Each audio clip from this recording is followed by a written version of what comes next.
জাতীয় পতাকা আমাদের দেশের সম্মান, মর্যাদা। শত শত শহীদের রক্ত লেগে আছে এই পতাকায়। অথচ আমাদের অশোকনগরে সেই জাতীয় পতাকারই অবমাননা চলছে দিনে দুপুরে। অশোকনগর চৌরঙ্গি মোড়ে যেখানে গড়ে উঠেছিল তিলোত্তমার জন্য গণ আন্দোলন, সেখানেই বিধায়ক নারায়ণ গোস্বামীর উদ্যোগে তৈরি করা হয়েছিল দীর্ঘ স্তম্ভ ও তার উপরে স্থাপন করা হয়েছিল সুদীর্ঘ জাতীয় পতাকা, যা আমাদের অশোকনগরের আরেকটি গর্ব হতে পারত নিঃসন্দেহেই। কিন্তু কি অবস্থায় তা পড়ে আছে? অর্ধেক দিন সেই স্তম্ভে থাকে না জাতীয় পতাকা। দুবার উদ্বোধন হলো ঘটা করে। উদ্বোধনের কদিন পর থেকেই আবার একই ছবি, পতাকা উধাও। মাঝে মধ্যেই নাকি সেই পতাকা ছিঁড়ে যাচ্ছে। কেন?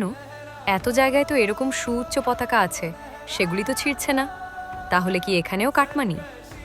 কোনো স্থানে জাতীয় পতাকা উত্তোলন করলে সেই পতাকা নামানোর নির্দিষ্ট কিছু নিয়ম আছে।